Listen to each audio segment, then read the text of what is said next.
Hey everybody, welcome to the next episode of Let's Talk Dubs. I'm your host, Bill T, the Fabulous, and I'm here today on the round table. The round table is going to be pretty cool today. We're going to chop it up with my brother George T and Scott Moses. George, you'll know, is the owner of the Wagon and also Las Vegas VW Club member. And Scott Moses, who's also a Las Vegas VW Club member, and he's had some show cars out there that you might see, the red turbo convertible, and also soon to be featured a green crew cab that'll be in Hot VW's magazine coming up. So sit back, relax, check it out. Let us know what you think about the podcast. Give us some feedback on the topics we discuss, where you think we're right, where you think we're wrong. You got any comments, make sure you share them and let us know how you feel at Let's Talk Dubs on Instagram and also on our Facebook page. You can also get to us on our website at letstalkdubs.com. So sit back, relax, and enjoy the podcast. Round table. Station wagon to have around the house. The 1974 Volkswagen, covered by VW owner's security blanket.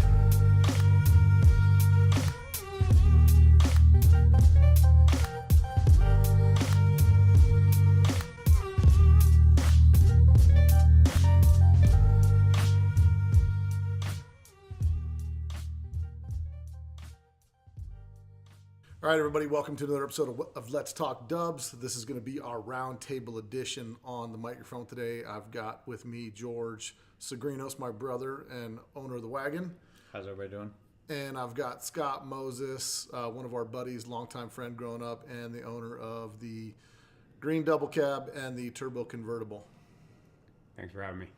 So this episode, what we're going to be doing, we're doing a little roundtable event. So we're going to be chopping it up, just talking about some current events and some things that are going on in the VW scene. We're going to kick this thing off by talking about an event we have coming up here in Las Vegas, and I'll go ahead and turn that over to George right now. So Saturday, March 2nd, we have the third annual Las Vegas VW Club presents the March Meet at Sunset Park. It starts at 7 a.m. and it's going to go until 3 p.m.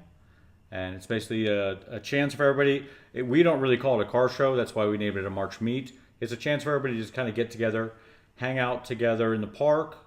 They can bring barbecues. You can bring your pets. You can bring your kids. You can bring your whole family out there and bring your car. You get in, the whole car gets in for $20.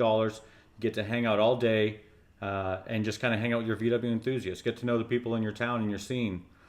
We do a top 10 for those people chasing trophies. And you better come correct because there's only 10 of you guys winning them. And we do a club participation and one best of show. That's it. So go ahead, Scott. I was going to say, and our club does not participate in the best club participation. So yeah, anything Las Vegas Volkswagen Club we exclude. Meaning we also exclude our cars from it. We don't compete against the other people there. We don't compete for the best club participation award. We want to. The Las Vegas Volkswagen Club, we put this together to try and give back a little something to the local scene, to the scene in general, to the entire VW enthusiast scene, not just in Las Vegas, but everywhere. Just a good time is what we're trying to make a chance to come to Las Vegas and have a good time. What was that, Scott? Just to host a good event. I mean, just to have so there's no politics involved, and just kind of come and hang out and enjoy the weekend. 100%. Enjoy the show.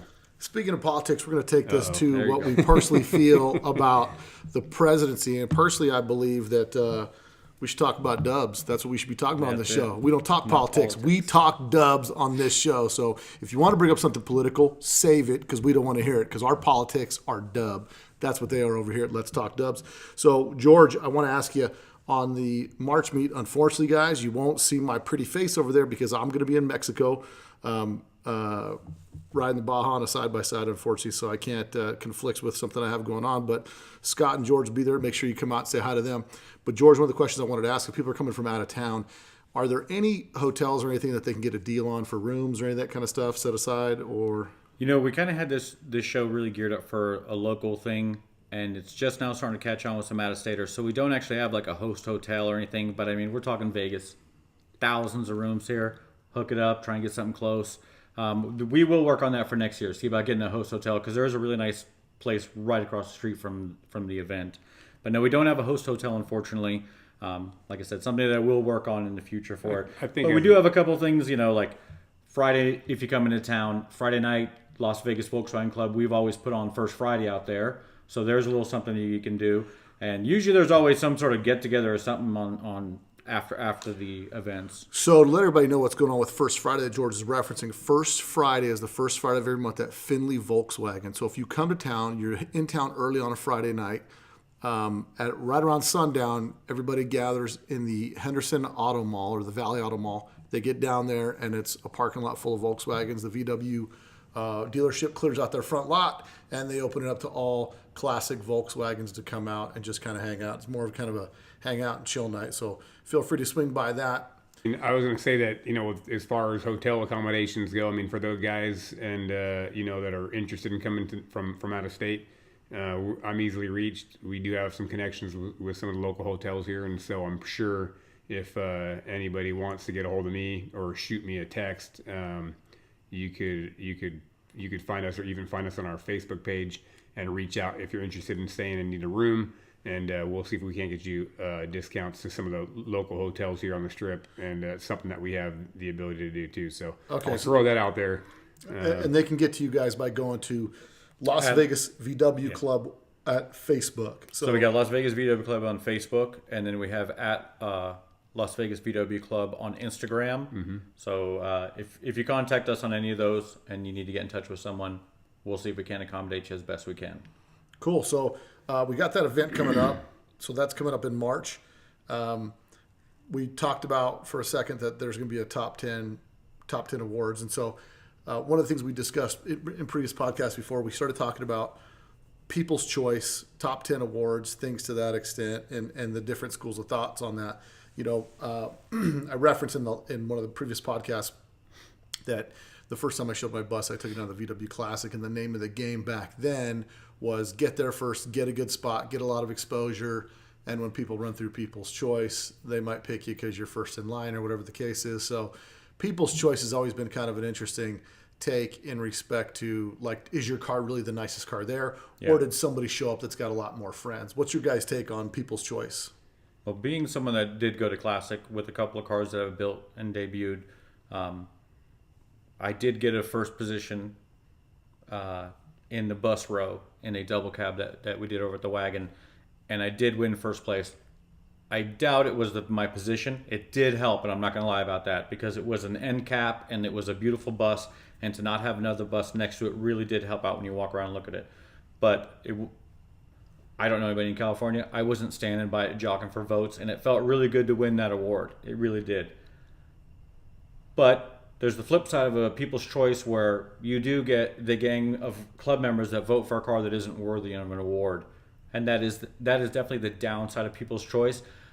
But besides that, if it truly is People's Choice, people walking around enjoying the cars, taking them in and looking and going, that's my favorite. Like, they like that better than anyone, then you did your job. So there's definitely a give and take when it comes to that. And I think it's tough. It's judging car shows, and I think we've all done our fair share of judging car shows. Nobody wants to judge a car show. I mean, horrible. Look, everybody's, I guess, opinion of what how nice a car is, and everybody's effort in that car is going to be conceived differently. And I think judging a car, you almost have to look at somebody who you just know that somebody put a lot of time and effort into that car, even if the craftsmanship doesn't reflect it. And so because that person, they may have built it within their skill set. They might have built that car within their skill set. Maybe they didn't employ the best the best painter, the best builder to construct the car, and a lot of that was done on themselves.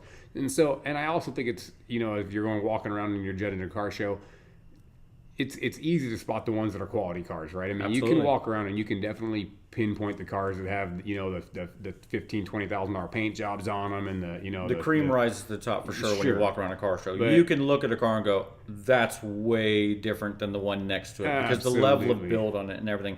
But if you are talking about a judged car show, there will be no extenuating circumstances in a judge's eyes. They're going to walk around the car and look at the quality of everything. They're not going to ask, well, who did this and how much did you pay for that? It's going to be what you're putting out there. So if you're taking a car to a judged car show, be prepared to be unhappy. That's anybody. So that brings up a point that I'm thinking about. So there could be you could have a separate class, like they do under construction or whatever the case is, but they could do owner built rides. And the reality is, there are some owner built rides, and you could get a little frustrated that one guy works 2 jobs and has 1 hour a day, and one guy doesn't work at all and does that. But I think, kind of a renaissance, and maybe they should put a class on, like a Renaissance class. And if you've got documented photographs of you building this thing in your garage, and you've done the paint, and you've done some of that stuff, there could be a different class for that, because I've seen some cars that people built themselves in their garage that are super clean, that you can barely tell it's a home built. And I agree. There's different levels of home builds as well. Skill sets, once again, you fall into everything. A lot of things have to do with planning and execution of the car. It doesn't. I mean, I can think of like Bill Frost's bug back in the day. That was a cover car in Volkswagen. That car was in hot VWs, and that car was painted at Mako. You know what I mean? But he had a super solid straight car. The silver bug. I remember that car. The platinum bug. No, Carlos painted that one. Carlos painted that one. I didn't make hold on. But his first one that he did was a super clean vintage restoration that he had painted at Mako. But the one that actually made cover and stuff like that was painted by Carlos Barajas. Correct. But what I'm saying, previously to that, he had another car. Yeah. And it was on par with like the guys driving street cars. It was a super clean car. So for owner built. The reality is, if you start with a solid, nice, original straight car, you clean it, get it dialed in, get a good, decent paint job on there, and the planning and execution on it is, that car can stand out above all other vehicles, especially if the stance and the wheels and tires are correct on it, because that's a huge thing. A lot of times you'll see cars that the stance is just perfect and you just love the look of that car, and it might not have the nicest paint job, but it might not have the cleanest motor, whatever the case is, but the way that car sits there, color the look combo, of it, the combination stance, of everything, tires, that has a lot to do with an overall. Like someone just build. nailed it when they get it right. Like, it doesn't even need to be the best paint job, it doesn't need to be the best interior, but if they get the combo of everything right and it looks good as a whole, that speaks volumes. Scott wants to say something. Go ahead, Scott. Scott.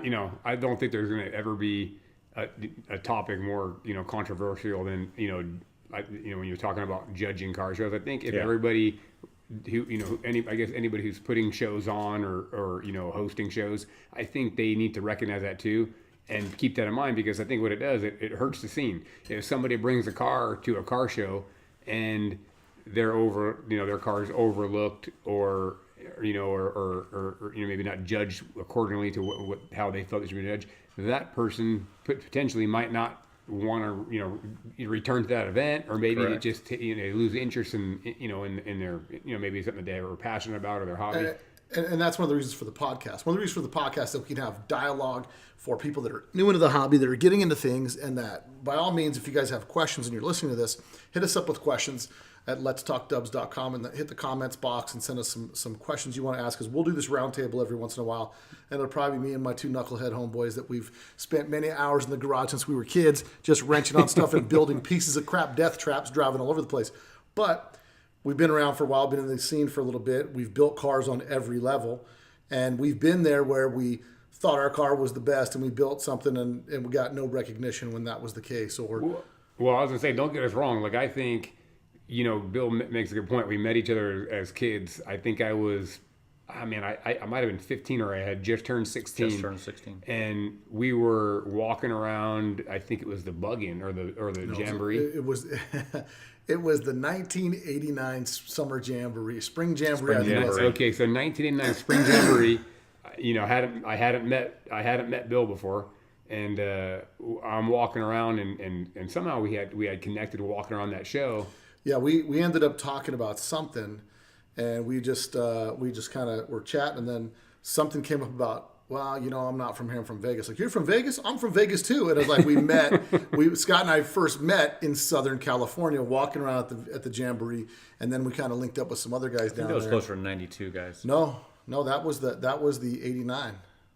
I'm pretty sure. I graduated high school in 92. Well, you weren't allowed, bro. You were on the outside. I'm pretty sure. If Scott and I are going to make up a lie, it's going to be our lie. Pretty sure it's so 92. Maybe it was 92. Maybe Listen, it was 92. 92, It seems like a long time ago. What does it matter? Definitely was a long time ago. Going back to that, and this is where I want to talk about the shows. I mean, so again, I don't knock the finished cars and the cars that are dialed in. The reason why, and I think you and I have talked about this before in the past, is one of the things that I think Bill and I did at an early age, or when we were at those shows, you'd see fully built buses up on stands with the wheels off and bugs with the wheels. Billy Shore's pink dual rag Wheels top, off, 13 window. motors gold plated. I can remember a cover of a magazine, Hot VW. It was Rags to Riches. It was like a teal convertible bug and it had a bunch of chrome accents on the or gold accents in the motor. And I was like, oh man, it's those types of cars that when you go to the shows that are that over the top on the stands. For me, and I think even for Bill, that we, I think had a lasting impact. An impact on us to where we are at today. I mean, with they were pivotal cars, and I think the beauty about that is you see that car, and the only difference between that car and yours is the paint job, the interior, and all the things that can be done to it. So they all start relatively the same. It's the same. They start as the same baseline. It's the same vehicle, and you look and say, my car has the potential to be that nice. Mm-hmm. What do I got to do? How many tables do I got to bus? How many shopping carts do I have to push? Right. How many floors do we have to? Do I have to grout? Do we have to grout? At 16, it was a heck of a lot. Yeah. At 17. So there's a big difference in respect to that, because it's tonight snowing in Las Vegas. So yeah. Vegas has everything: the lake, the beach, the mountains, whatever. Snow, sunshine, clear skies, beautiful buses. Whatever you want, we got it down here in Vegas. But so back to what we're talking about, a big thing for me, and it's interesting because the dynamics have changed on a lot of levels. The dynamics have changed to where there used to be, when we got in the scene, there was like bright poppy colors, teals and raspberries and all these crazy colors, because that's what was cool back then.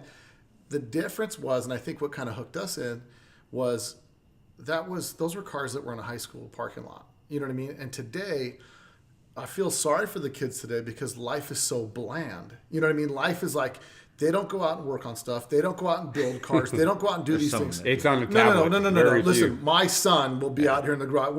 I'm talking about kids as a whole. Yeah. So when my kid goes to school, the most modded car they're seeing is a Ford Ranger with big knobbies and fiberglass fenders on it, and that's the one kid out of 500 that's going home and wrenching on his car because he's building an off-road car. No, but what I'm saying is, like, that's kind of the bummer for the young kids today, because for us it was like most people that get into VWs were from the broke camp.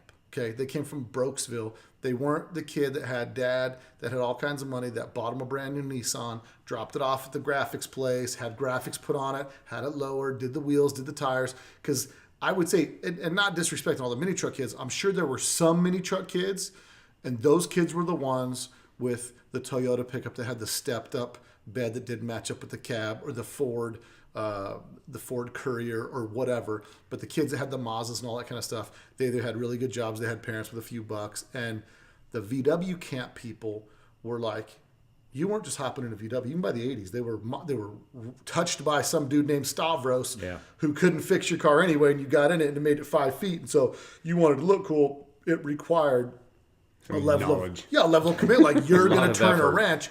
A lot of effort. And usually it started because you didn't have the money to make a payment on something. Yeah. You know what I mean?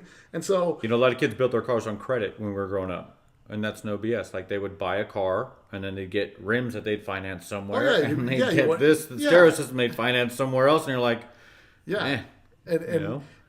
but what instigated that, what started that going, was kids driving those cars to high school, hanging out in the parking lot, looking at cool cars. Sometimes the school parking lot was a little bit like a car show when you see some cool cars. Kids were really into stereo systems and all that stuff, and now kids are into earbuds, and you know what I mean? Like, it's a different dynamic nowadays. And the sad part is, like, it's so funny because my son, when I put my son in the Tahoe, and he's driving my 99 Tahoe, and someone's like, what's this big old bucket? And my son's like, sit down and buckle up, and he just starts dropping some bass on him, and he's like, oh, this is so cool. But you see that experience happening with kids again. Like, they hear that sound, they're like, oh, I like to have some bumps in the car. We need to put subs in this, Dad. All of a sudden my son experienced that. Every car we have is like, we got to put subs in that, Dad.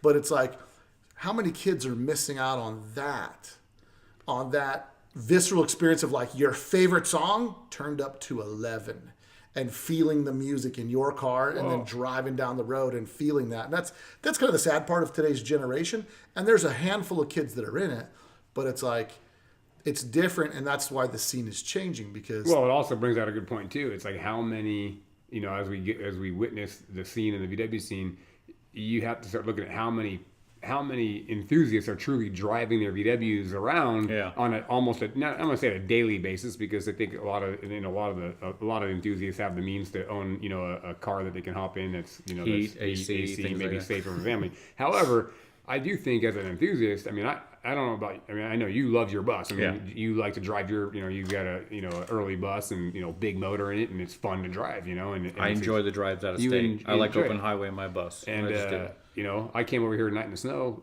Well, I knew it was going to snow tonight, and so I drove my wife's bus over here today, and it's a '58 Combi, and I thought it'd be kind of cool to get caught in a snowstorm in her bus, so maybe I can take some video that later. Ain't getting caught in a Volkswagen in a What I'm snowstorm. saying is the coolest thing for what I think about using your VW as a driver and driving them to work is that's what inspires people. I mean, the cars don't get me wrong. Everyone likes to look at a finished show car. I've got a couple of them sitting in the garage and they kind of get you kind of get tired of them. They just sit there under covers and you don't get to use them as often as you'd like, and you don't want to damage them or have somebody run a shopping cart into it. However, we actually didn't take your bus to Octo this weekend because it's getting shot for a magazine, and we didn't want something to happen to it beforehand. So but at the same time, I think it's important, at least for guys like us and other enthusiasts, I think, that are out there that have the means to be able to drive a VW, is to utilize them more, because that's what inspires people to enter the hobby or enter the scene. And I think kids, if they are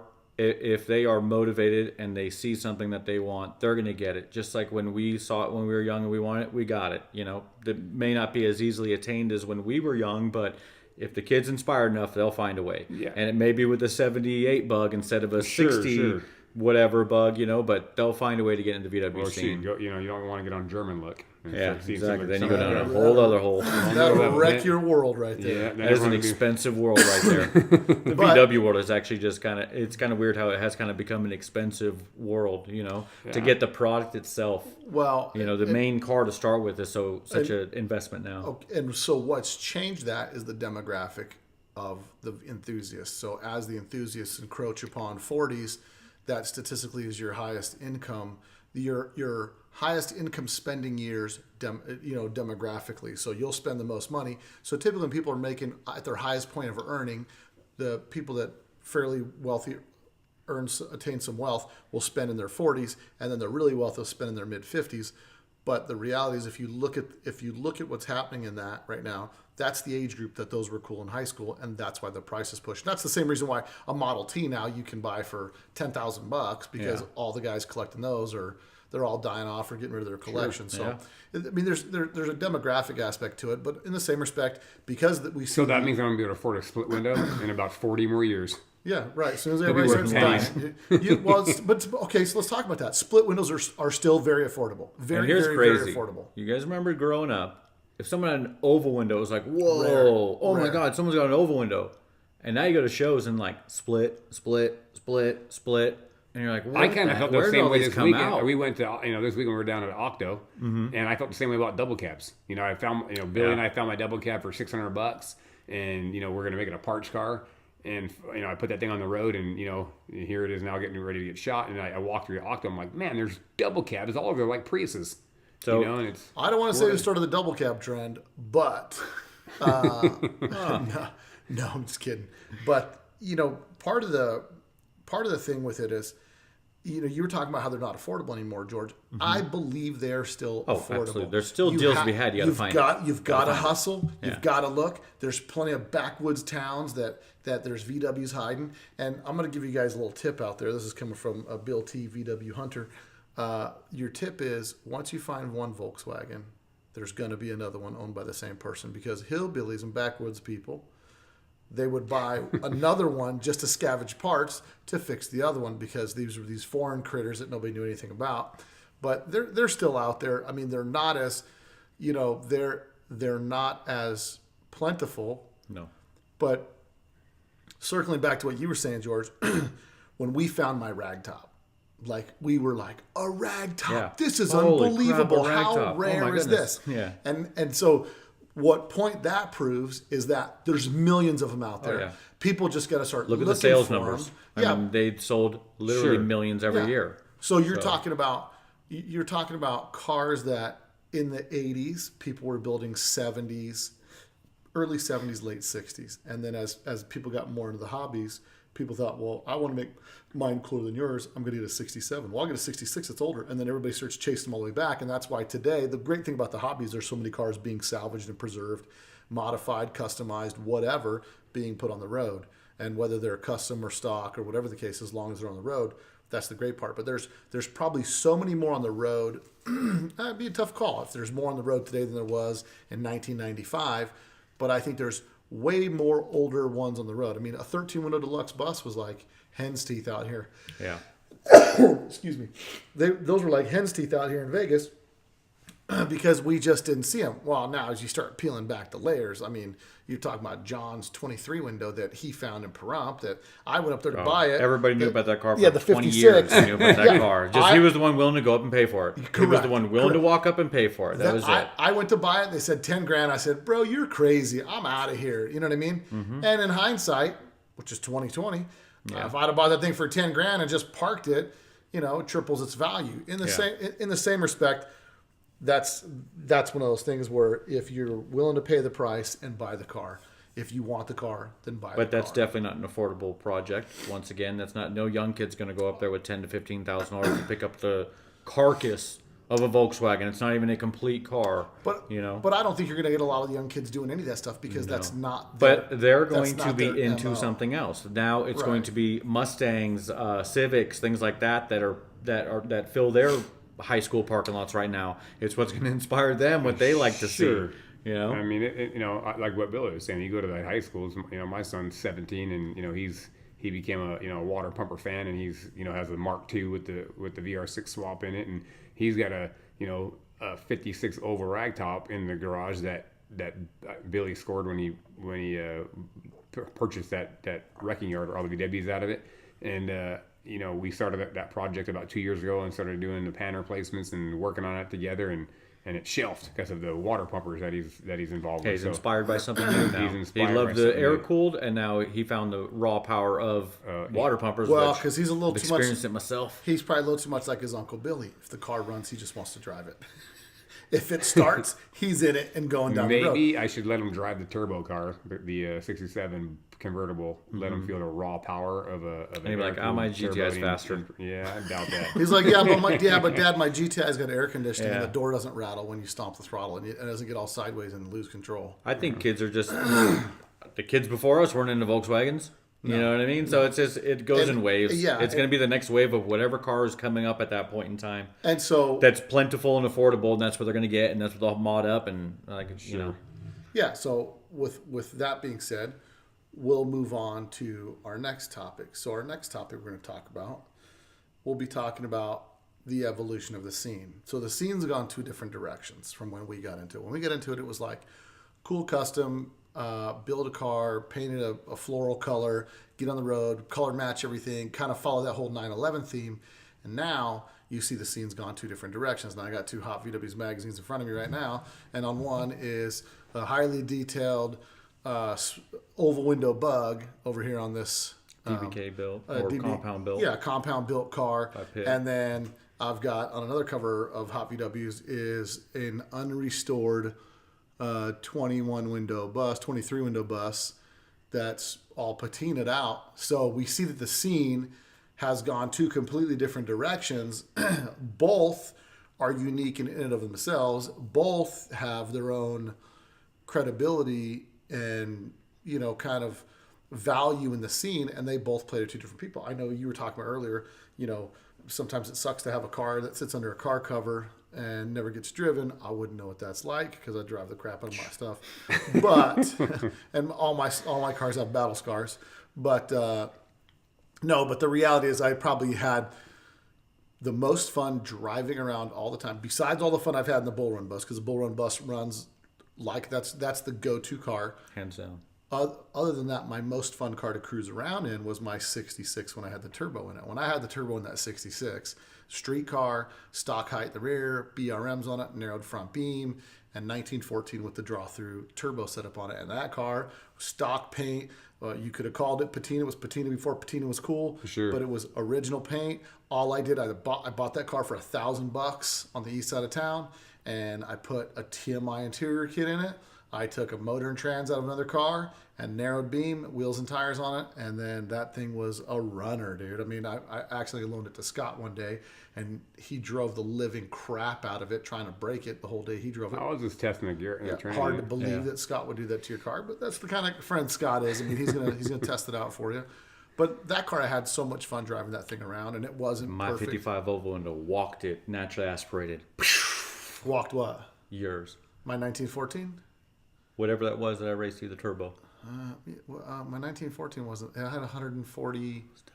It was turbo. It was I'm reflecting on when Billy just said I tried to break his car, He and, did, and bro. right when the turbo car got finished, he's like, "Let me drive the vert, and so I'm like, "Okay, we'll go for a drive in it." And I hadn't even really got on it yet. He comes on the corner at first Friday at Finley's, pitches the car sideways. No, I the didn't. tack's like bouncing off freaking the rev, the shift lights flashing. Sounds like Bill. And he's like, "That's what you built it for, isn't it?" I'm like, "Oh my gosh, we're gonna freaking total my car tonight with Billy driving it." Listen, So we were talking about the two camps that finished in Patinaed. So we kind of got off subject there, but let's go back to that because there is greatness in both. If, in my personal opinion, if a patinaed car works well, a crap box is a crap box. I don't Right. care how low you make it. If it doesn't drive well, stop well, Look good, all that stuff, it's a piece of crap. That's just you're going for the lowest car out there contest, and that to me is silly. A patina car that functions and works well, and can Has natural patina. has a natural patina, not Yeah, some yeah. faked funk that the 85% of people are doing right now. I don't even consider my bus a patina car because it's sanded.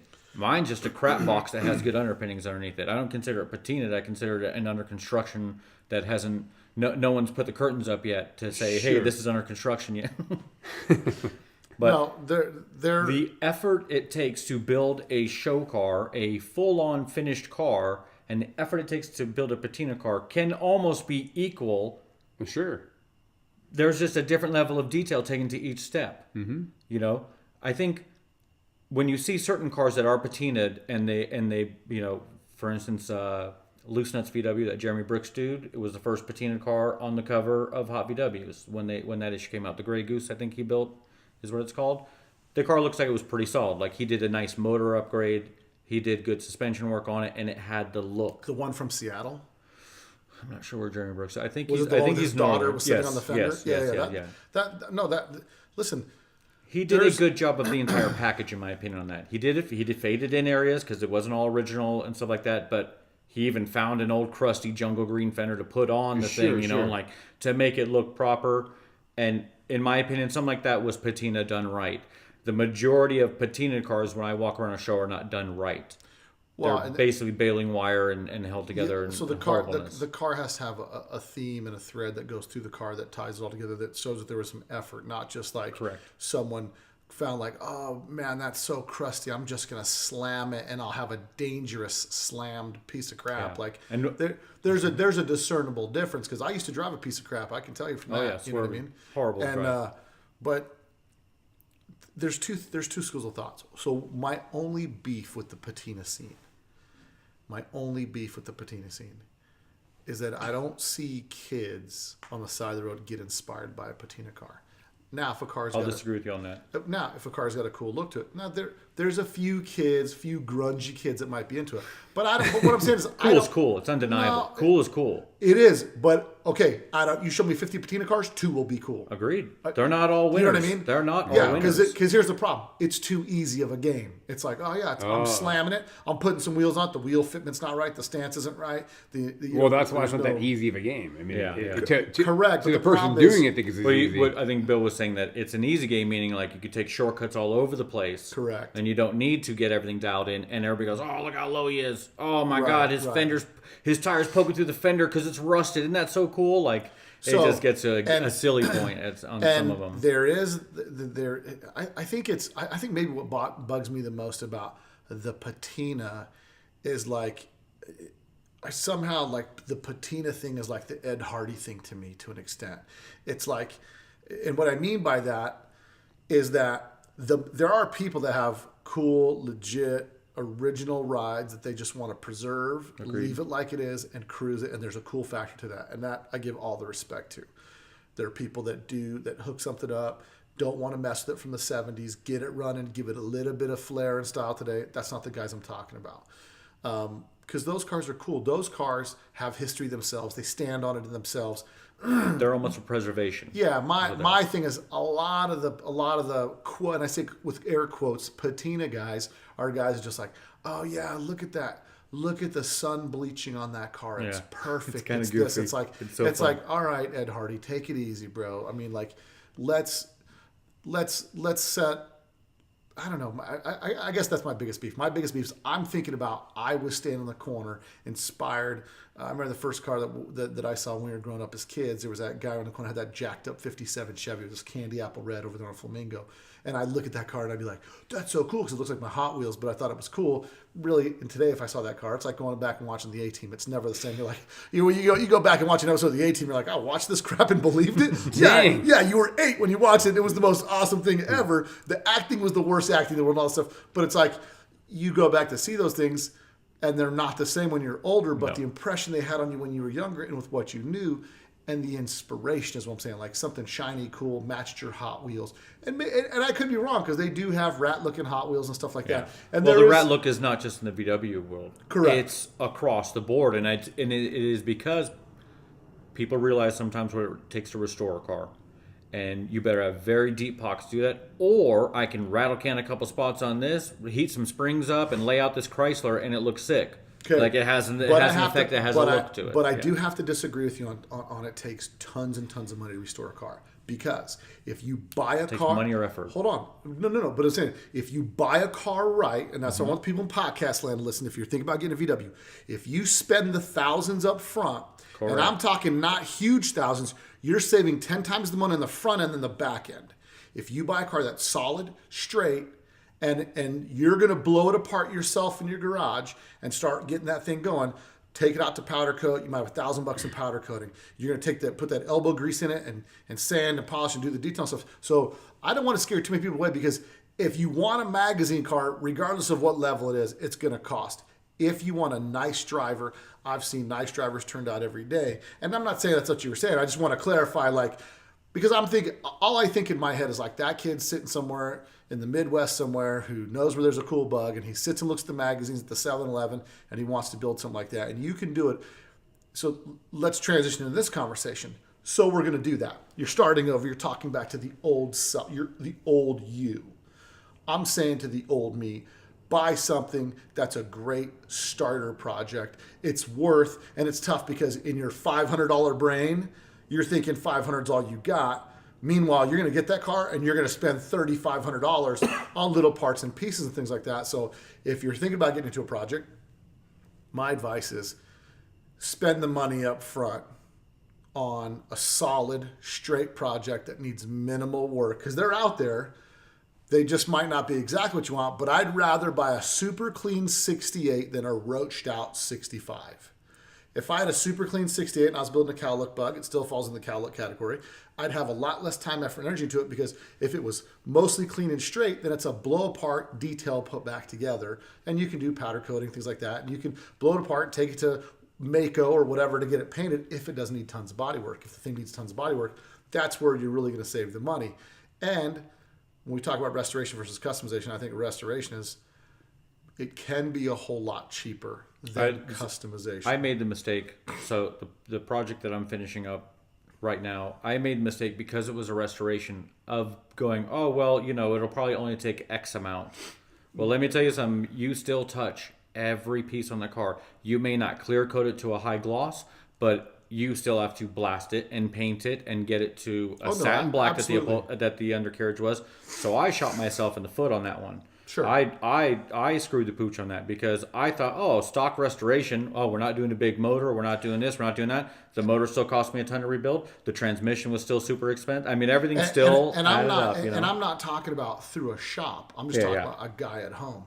But so let's talk about do's and don'ts of picking a car, planning a car and restoration. So I think the number one thing that we talk about is buy the right car, pass on the turd.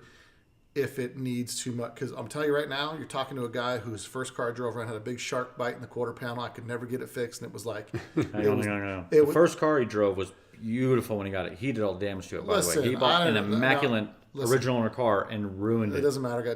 I got T-boned by a gal in an alley. But anyway, if you get the right car that's to start huge. off That's number with, one. that is number one. Because Fine. I tell this to people all the time. This, for instance, I got a phone call today. This gentleman wants to restore a 78 convertible. He's like, well, I really want an early one, but I got like $30,000 I want to throw at the 78 convertible. I said, why don't you just buy the car that you're going to get? Like, if this isn't what you want, why would you put the money into it?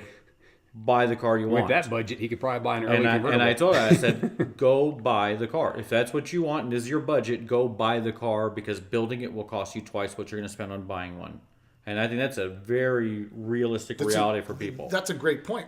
If you've got a budget and you've got money set aside for, I got $25,000 for restoration, you're going to get double your money in a finished car. Yes.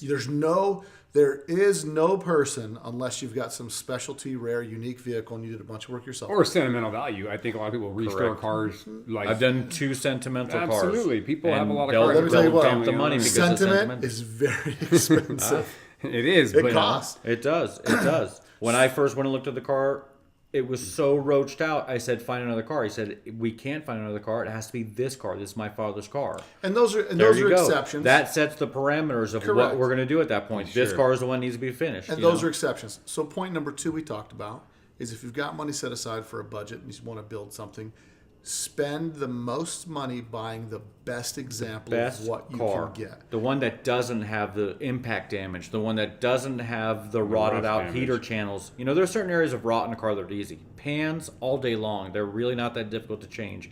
But you start getting into the heater channels, the A pillars, the B pillars, when those are rotted out, that's major structural work to get into. I was just talking to Cookers in an interview we do with him, and I said, and I'm not even in the business. That guy's a metal ninja, by the way. I said, if you got rockers, that's $2,500 in labor. Mm-hmm. $2,500 conservatively could go over, depending on how bad the rot is, because it's one of those things where you don't know how deep it goes. So, and it can go deep. To not belate the point, we're going to say spend the most. So, number 1, get the best core. Number 1, rust free. Buy the best not example smashed. you can. As many original parts on it as possible. You don't want to buy someone's strip shell. You want to see it together if you can. So maybe we reorganize that. Number 1, if you've got a budget set aside for a car to build or restore a car, you will get at least double your money value buying a completed car. Period. I'll agree with that. Number 2, if you're bound and determined to build a car because you've got that primal urge that you want to build something with your hands and Some drive people it. want it to be theirs. Yeah, They absolutely. want it to be their car. No I don't question. want that guy's car. I want my car. So Yeah. number two, the number 2 thing we're going to say is buy the best example, spend the most money you can on the beginning of the project, and not just I bought this one because it was $10,000. Like, really inspect the car, make sure all the core things. Key component: metalwork is expensive. It is the most expensive thing that you never see. Yeah. Because when you buy that car, it looks exactly the same after you put $15,000 in it, except you can't kick through the heater core, the heater channel. You know what I mean? It's pretty funny. People's the way people perceive something. You'll do all this crazy metalwork to a car, and they keep coming back going, "It looks the same. It looks the same. It looks the same." And then you'll do that one day of spraying something in a booth, and it's like, "Oh my God!" Their head explodes because there's this big drastic change of color on their vehicle. Meanwhile, that was the easy part. It was all the work that it took to get to the spraying part that was the back-breaking work, and there's not as much appreciation for it on the customer's end of it when they see it. Well, and that's why we're giving these tips, because if you're a So prospective customer... we got buy the best one. Part 2 was what? Well, number 1, we're reorganizing our list. Okay. So number 1 is going to be, if you've got budget or money set to the side, Potentially buy a car, buy finished car. a finished 2 car. is buy the best core you can. Yeah. Okay. I'll So agree with 2 is both buy those. the best core that you can. So we'll say 3. I'm going to say 3 would be know your skill sets and where you need to contract work out and what can you do yourself. Correct. Anybody can get a grinder and strip paint. Anybody can get a wire wheel and have at it and get something to bare metal.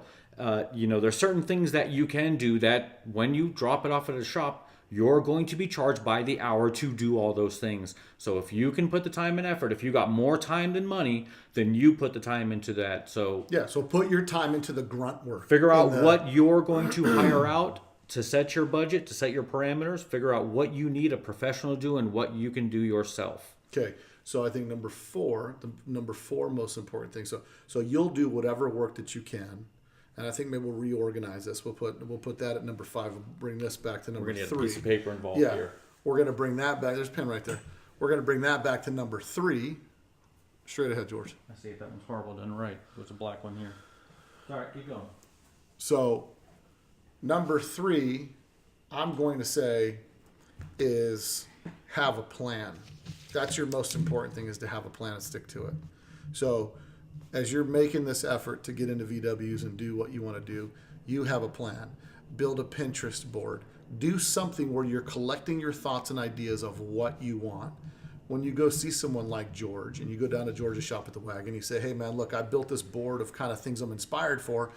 You'll start off with having that direction of which way you want to go with your car, whether you want to do a cow look or you want to do, something, something that's over the top restoration or a vintage, all original, or you want to buy the year you were born, whatever it is, you want to make sure that you have a plan. So this way, when you go see someone like George, you go consult a shop, they're going to be able to give you an accurate idea of what you're going to spend, and also think about all the details. Am I going to do disc brakes? Am I going to do stock motor, big motor? 90% of the people all think they're going to do a stock motor. Then they go for riding something that's fast. And then here's a very popular misconception. A stock motor is almost as expensive to build as a big motor. And people go, oh, no, that's crazy. You can get this crank, blah, blah, blah.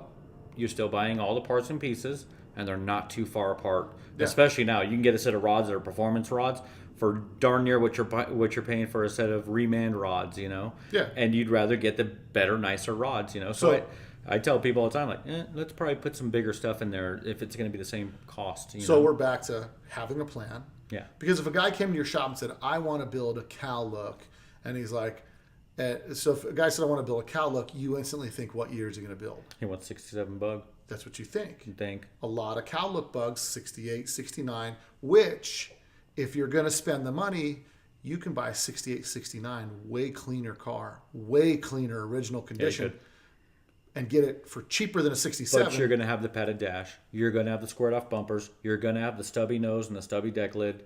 There are certain things that you're going to lose. You're going to have those things, get away from it. But some of the debate is those aren't cow look cars. Those were the majority of the cow look cars, because painted bumpers to match color, everybody all that stuff, thought, or T-bars actually. T-bars, because everybody thought, I'm getting a 68. It's better than a 67. Yeah, you know what I mean. They got more the power, sound, more 69 this, was more, IRS, but yeah. you know what I mean. Like we've been. Another thing too. What happens when you've been in the scene for a long time? Was Scott here? Yeah, I was wondering if I was. Yeah. Anyway, we see, because we've been doing this, it seems like for so long, like many guys that we know in the scene, they've been doing it for so long. If somebody's trying to get into the scene, or you're thinking about building a cool car, that's our perception and what we think is the coolest. Right? We're biased. We're gonna be like, don't get that. We're get biased. this. I picked my son up a 68 Gia, and he, walked out in the garage and started rubbing the hood and touching it like he was like in heaven, and the one difference in that though is the fact like a 68 and 69 in Gia and Type 3 world still look early. But they still have steel my bumpers point on them. is he's 14 years old, and I'm Yes. trying to inspire him to get the car bug at an early age. And it doesn't matter to him. He wouldn't know the difference between a 61 Gia or a 67 Gia or a 68 Gia. So Once for again, me, cool is cool. I found a 68 Gia on a budget, and was able to, pick that thing up and put it in the garage so he has something to start tinkering on and project cars. Yeah. So, I think to Bill's point, a 68 and 69 bug is easier to be had at a very affordable, And if you're getting a standard Beetle, you can still make them look just Sure, as cool all the way absolutely. up. You start getting into big serial bowl taillights. That's easy if you just get rid of the back fenders, but you can still get. And you're back to I would. Okay, this is Bill T talking personally. If you're going to build a cow look bug, don't go past a 1969. I'm saying the 68, 69s are kind of that's depending on where you're going to be budget wise. Obviously, the earlier ones people think are cooler, but if you're talking cow look and you go back to the magazines of the early 80s, late 70s, you're going to see 68s and 69s in there that are M&M green and on 4 8 spokes and stuff like that. And that is still a cow look car. But the reality is, if you find, you don't want to get to where you go like, hey, the guys on the podcast said that get the nicest, newest year that I can. Yeah, if you roll up with a 74, it's going to be, they haven't turned the corner yet like bay window buses have. Better right? hop on that German look website. Well, no, I'm not going to lie to you. If you go on a German look, get me in a Super Yeah, give Beetle, me a and Super I Beetle am now. gone. Give me a stripped out Super Beetle with some 19s on it, some Boxster brakes. I often wonder what's worse. How we had this patina and show car debate. What about the mediocre ones that fall in the middle? The guy with the stinger, the guy with the roof rack and every accessory on his car that's just kind of goofy. The guy that has Again, all no, the... good goofy. That's going to be one. It's That's his biased. passion. He loves it, Well, it's and biased. it's exactly. I mean, okay, that's probably a little unfair because it is my bias. Like I don't No, care No, about bias, style, and that's the but- thing. I'm not gonna lie. There ain't a dude on this podcast sitting here talking right now that did not ever have a stinger in his car. I'm like, look, it's ugly, but it sounds good. Like a stinger sounds good. And so, listen, a stinger typically, Debatable. Stingers did sound good. You with me, Scott, on the stinger camp, dude? I ran a stinger Bro, for you were many the years. most I was a annoying stinger stinger guy king. in the world. Now, but back to what you were saying, that starts to get, in my opinion, that starts to get to the point of like being a little bit of an elitist in the car. little bit Now of you snob. might, I'll agree with that. you I'll might call see it. that guy. I'll eat it. I You might own it. you might see that guy and be like, "Hey, bro, check this out," and try to slightly inspire him a little bit, or say, "Hey, man, you can take the rack off." But listen, we've seen people roll up where it looks like a Filipino taxi cab, and there's everything bolted on the thing, and They it is got what the it Rocky is. Mountain Motorworks catalog and bought every piece of that Yeah, chrome I out got of the there. I got them the iron all. cross wheels. Yeah. But I mean, the beautiful thing about the hobby, and the thing that I have to give respect to everybody, no matter what they drive, because if I see that they got the passion for it and they're into it, sometimes I got to go, I probably wouldn't have put blue LEDs all over the inside, but hey, bro, Hey, they love it. It looks cool. And I should shut my mouth and I apologize for Well, that no, because no, but it's that person's own love and they put their time and effort into it because they love it. Well, So listen,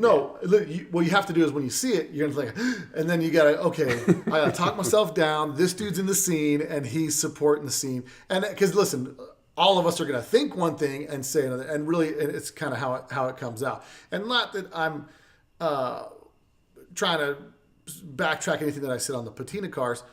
The right done patina cars, an original unrestored example of a car that's been modded, looks good, I love. Somebody that's faking the funk and just trying to, and just has a death trap is a different thing. But the reality is, what I love about the scene is it's the diversification of the scene is so crazy. I mean, you have so many different people, so many different walks of life. I mean, and then there's not a person that's not around a Volkswagen when you're getting gas. It doesn't run up, and it doesn't matter whether it's the executive to the homeless guy. He's like, "Hey man, I had a bug." Both of them say the same thing. homeless guys love my bus because they're like, oh my god, it looks affordable. Like, Yeah. I could have. I could live there. Yeah, I think I could buy that.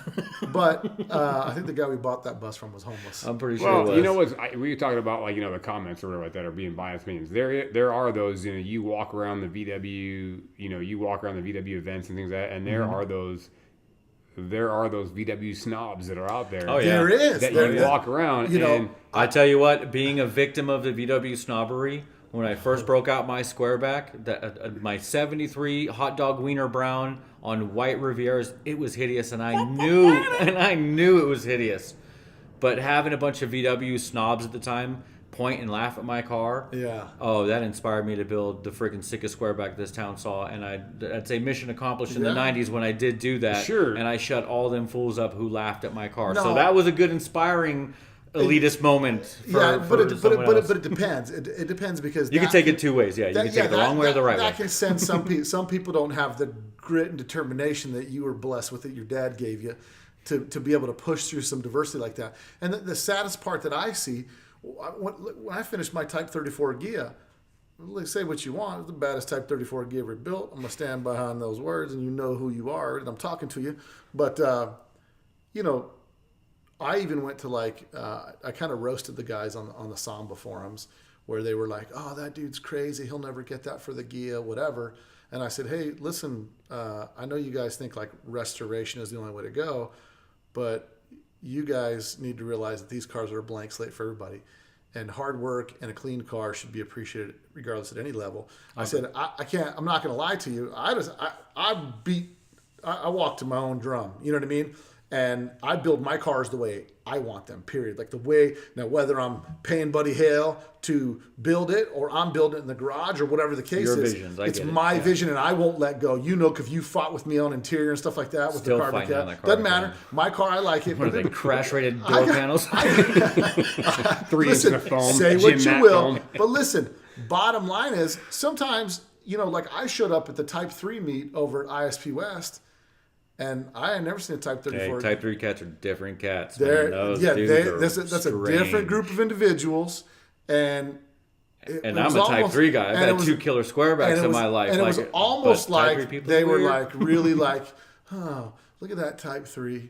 Yeah, it's nice. I can't believe you lowered it. Yeah, I can't believe you lowered it. To it. Oh, I well, can't we believe put you did those that to it. cosmic wheels on it. But you know, I'm not gonna lie.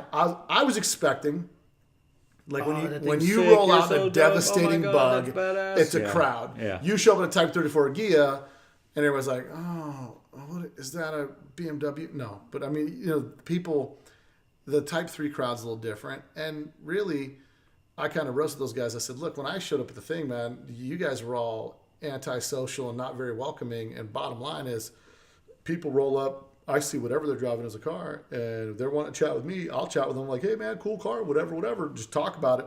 But it is disenchanting when you build something, and not that you're seeking, it's not well received. and not that you're It's not seeking, well received, not that yeah. you're seeking any accreditation for building it or any of that kind of stuff. Any or- attaboys, like, good job. yeah, not that Man, you're you did seeking that, awesome but on it's that.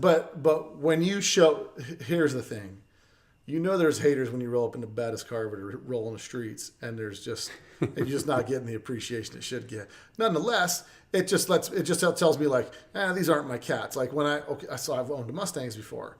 I've never been too fond of the Mustang people. You know what I mean? Like Yeah. they're a little different. They're just different. There's just a different group of dudes. It's not. I eat at Whole Foods for lunch, and there ain't a dude at Whole Foods I'd kick it with. You know what I mean? I sit there and go, nope. Me and my buddy go there for lunch. And I'm like, there ain't a dude here, over here, or at IKEA that I think we got anything in common. You know what I'm saying? But it's one of these. It's one of these things where it's a little disenchanting, like you when you finish your square back in the late. It was 94. In the mid 90s when you finished the square back and you got first the Jamboree, you got first the VW Classic. You took It was 96. I got first at you Classic took, and Jamboree. we're going to Yep. reference George as our calendar. So you got first, Yep. and then you were told by the VW, like, we don't shoot black cars. Yeah. For the I got magazine. first place at every show I took my car to, and they wouldn't shoot it because they said we don't shoot black cars. They're too hard to shoot. But But- I had that. I got such a kick out of that. Like, I would see second place get a full feature, and first place wouldn't get a feature. I'd be like, man, And that's if you bumming look, me out, man. if Like, you look at the magazines those times, it was raspberry cars Yeah. in the cover, powder blue cars. It was kind of a theme going along, and so sometimes, you know, it's a super bummer when that happens. Then you ended up selling your car to the Japanese. Thanks Yeah. a lot, you know, whatever. enjoy it, Japan. But- it lives there still, I believe. But anyway, it's interesting that you have those circumstances that can be kind of a bummer because you build those cars, you grab a magazine, you look at stuff, you go, one day my car's going to be in there. We all start in the mediocre area when we get our cars, and it's up to us to take to that next level where we want that car to be. What do we want it to do? Do you get the same wheels the guy next to us has on, or do you get a different set of wheels for it? Do you do the same engine that guy has, or are you going to do something else, something different? You know, it's up to us to take it from where we start from and move it to the next level and elevate it. Yeah, and that at the end of the day is the core beauty of the VW scene. You know, you can start with whatever level project you want, and you can make it your own. I mean, you could have a russet potato looking, no interior having, big stinger, 58. Show up with at a the street races every weekend. with a pair of scat seats With in it, splatter painted engine, splatter painted engine. pour that model paint over. And that we're describing. Hey, we're describing Scott's first car, but We're it making was fun of Scott. it was making fun of Scott because he's just sitting here. But it was. But the cool thing is, like, Scott had that bug, I had my bug, you had your square back, everybody had their car. We all had everything that was a little bit different, but you know, we all made it our own. It was because we were VW guys. You know Yeah. what I mean? That's what was cool. And that's the best part of the hobby is just the people that you meet, the connections that you make. Well, heck, you look back, we have had friendships. Obviously, you were 16 when we met, Sure. all of us. And a lot of the core people that we met at that time, we still hang out with, which is pretty nuts to think about. Like, there's not everybody, but there's a a handful good of guys. There's a handful of handful of guys guys. Great handful of that guys we that have we still- known for 30 plus years, Sure. 20 plus years at least. You know, Yeah. coming up on 30 soon, actually, because Yeah. And all starting with different levels of interest in VWs. We're all at different places with how much money we made and what we were doing for work and all those types of things.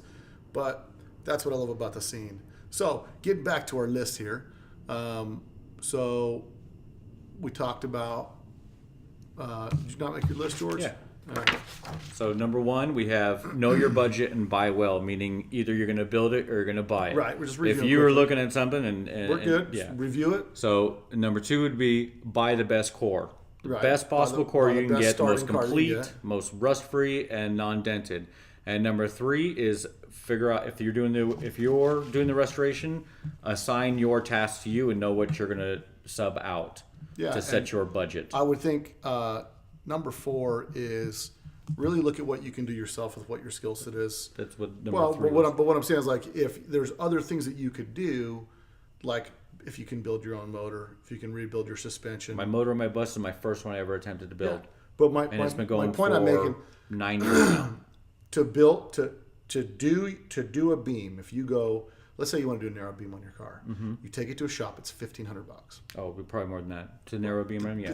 I'm talking about a Beetle. Yeah. You buy a 2-inch narrow Puma beam. You show up at the wagon, Yeah. like You're gonna here. swap it out, You're yeah. $1,500. You're full. Easily. You're a All day day and a long. half of labor because when you're doing the beam, you're gonna do disc brakes. You're gonna change the master Drop cylinder. spindles, There's all that other it's stuff it's goes not with just a beam. You think it's a beam. It's not a beam. So make sure you call Uncle Bill here at Let's Talk Dubs. Send me a message and I'll tell you you're not just getting a beam. Well, if you know the direction when you're first starting a project, like, and that's another thing. Like, So we talked about know your ability making and a then know your plan. direction. Know where am I going with this car? So we is already it going touched to be on that. stock? Is it going to be lowered? Is it Yeah. going to be this? Is it going to be that? So make your plan as to what direction the vehicle is going in, and So budget accordingly. So we talked about making a plan, and then I would say there's really effective ways, and it depends on how hard you hustle, right?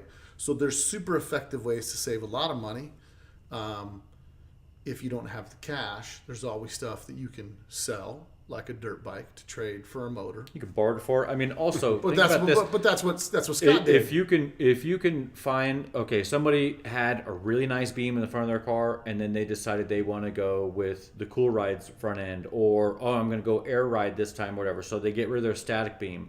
Buy someone's used stuff so long as it's worth it and it can be cleaned up. There's there's ways to go about it to make smart purchases along the way of other people's mistakes.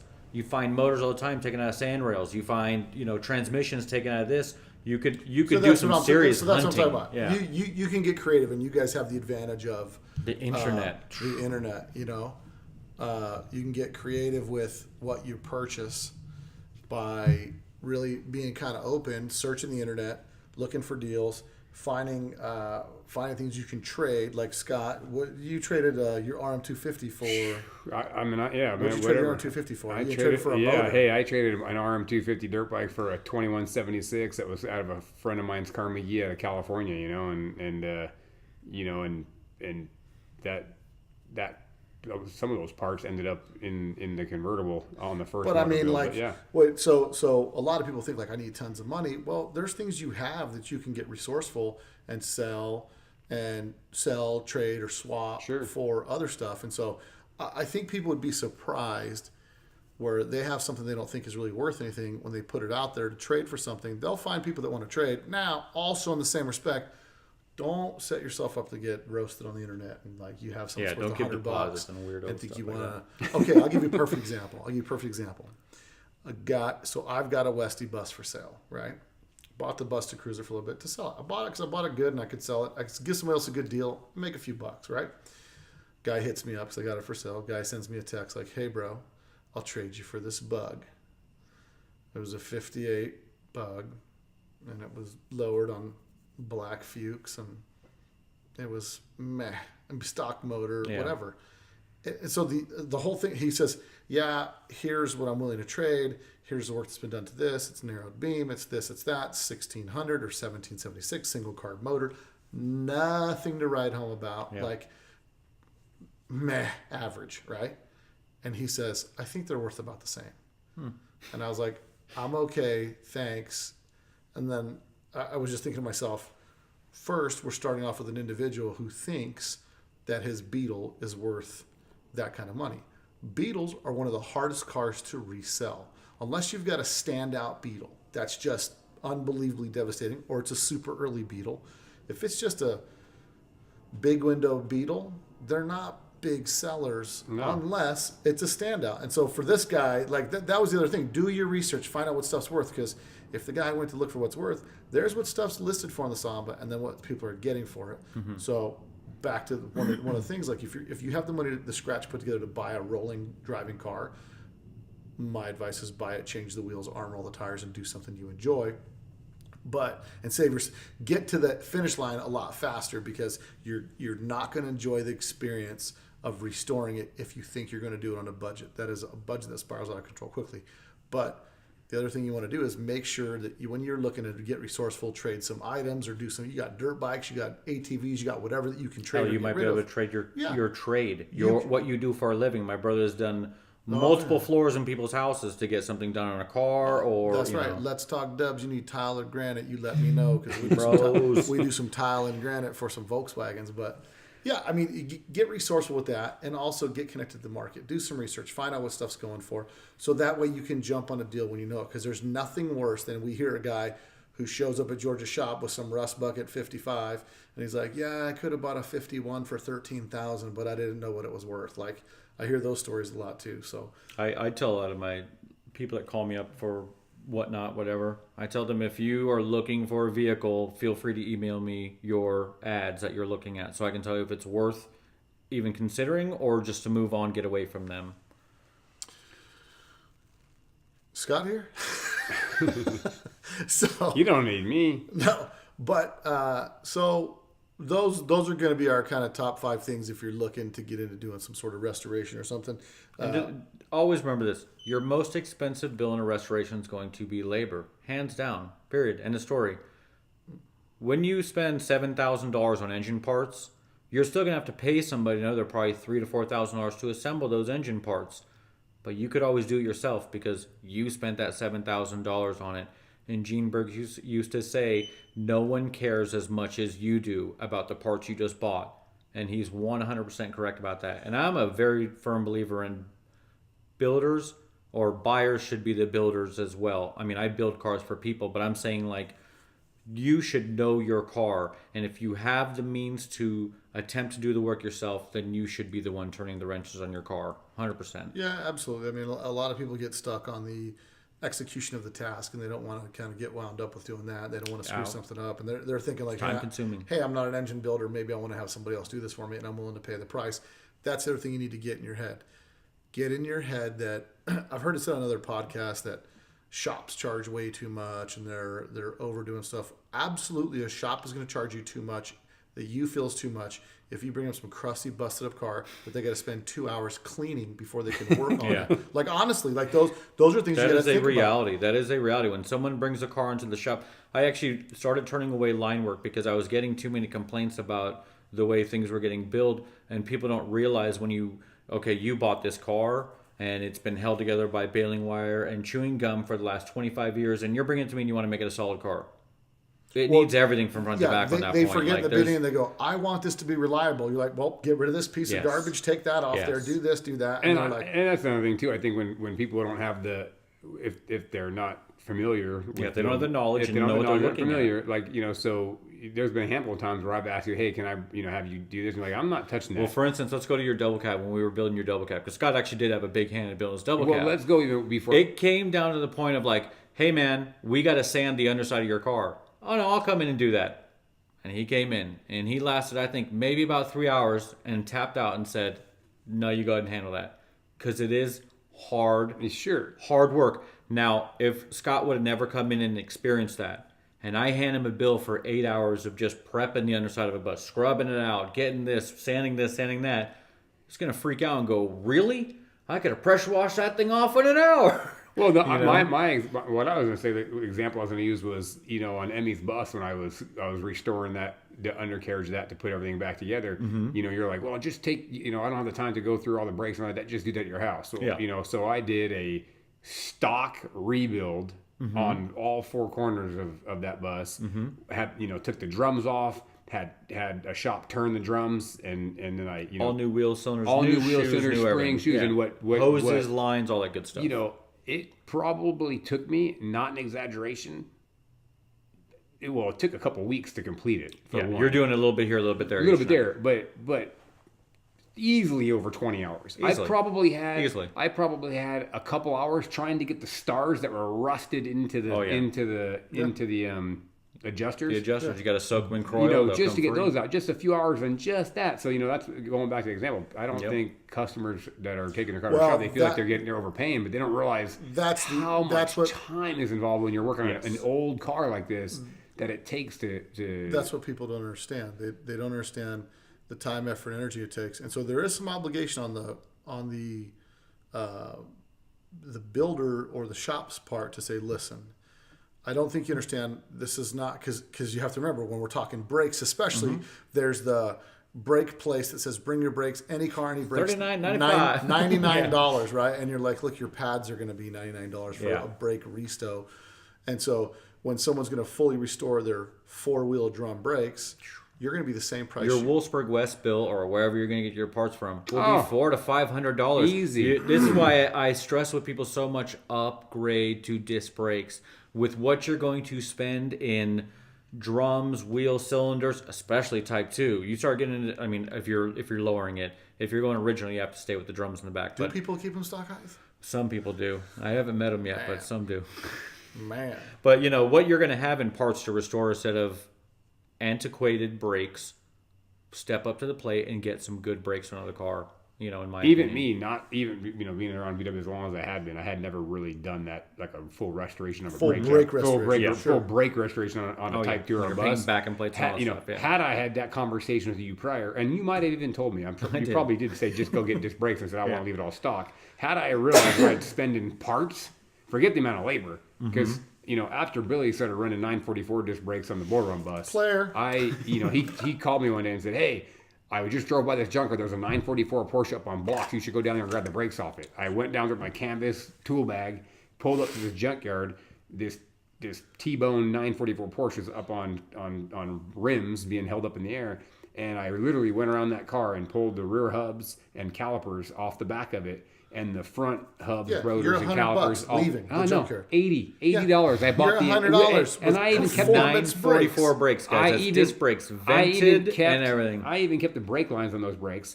And then, so I picked that whole brake setup for $80. Get home, and Bill's like, well, you have to call Russell at Old Speed. And so I had never. My man. I did, and back then I didn't even know who Russell was. And this is going, this is when I got that double cab. Man, it was a long time ago. Yeah, early 2000s. He was just starting to kind of like make bearing spacers and race spacers or bearing spacers, and then brackets to mount that caliper. Yeah, I showed you the way.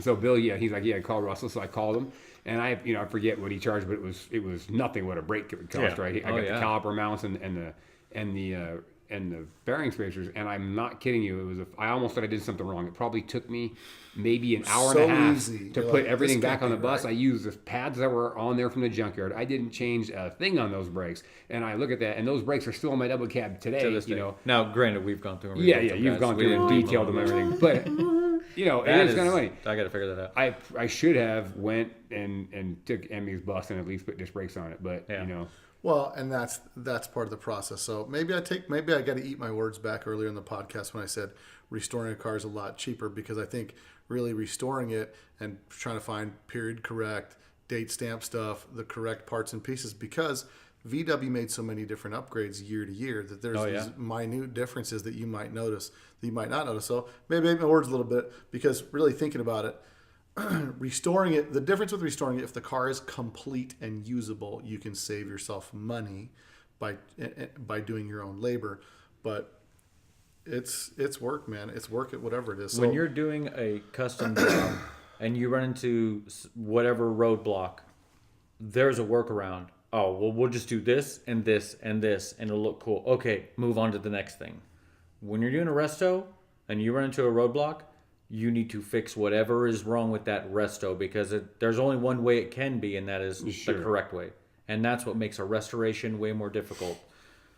Yeah. No, Unfortunately, I learned that the hard way. Well, listen. I thought they'd be easier. I think everything. I think it's a misconception. Obviously, you thought it was as well, Absolutely. just as I did, you know? Absolutely. This gentleman called me today. He's like, no, I just want it all stock restored. I said, yeah, you still touch every bolt. You still touch everything on the car, and the labor is still going to be in the area of about $30,000 to do it. Well, I remember when I was realistically. wanting to play bass, I was at a music store one day, and the guy's like, and I was a horrible bass player, for the record, horrible. And the guy said to me, why do you want to play the bass? I said, because it's only got 4 strings. Seems easier. He goes, you still got 10 fingers. That's the guy says to me. And I never understood that, but same premise. It's like you think one's going to be easier than the other. Nope. They're both exactly the same skill set. You know still what got I to mean? get him to do the same thing. So I just wanted to share that story with you.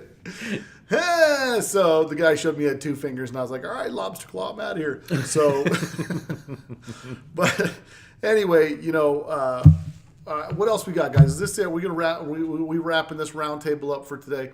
We'll most likely be reoccurring guests on this podcast. Yeah, so we just wanted to chop it up. For I'm gonna chime in on the next time we come back, and I'm gonna get some more more Hey, mic you time. guys are lucky, because usually Moses never shuts up. So this actually worked out very well. Yeah, it's not bad at all. So, but so We've got too much on. I have too much on my mind. The show's coming up in a week, right? Yeah. Next week. Not this weekend coming up, but the weekend following this. I don't know when it's going to air, but yeah. We're looking forward to that. And this one's going out tonight. This one's going out tonight. it's, So be ready. Be ready for the March meet, for Las Vegas VW Club March meet. Hit us up on the podcast. Hit us up on Facebook. Leave some comments. We'll let you guys know. Give us some feedback on what you guys thought about the roundtable. Give us some topics to discuss. 3 experts with no expert idea. That we're just here chopping up, talking about VWs. But make sure you guys put that on there. Also, Our social medias are, I am the wagon on Facebook. That's If you wanna George's catch my shop. Facebook, and he's also on Instagram. On Instagram, George TVW is mine. George TVW, and then, At George TVW, yeah. and then Scott, you're I'm just Scott Moses on Facebook. just Las Scott Moses. Vegas. Just look for the guy bench pressing 26 pounds. So Scott's pretty buffed, I'm not gonna lie. And then me, you guys can find me at Let's Talk Dubs on Instagram, and also Let's Talk Dubs on Facebook. Our website's letstalkdubs.com. Make sure you guys hit us up and put some comments in the comment box. You can also comment on Facebook, give us some information you'd like to hear about, any specific questions you guys have, or things to that extent that you might want some information from us over here in the desert. We're living at large here in Las Vegas, and Let's Talk Dubs. We'll see you guys on the next episode.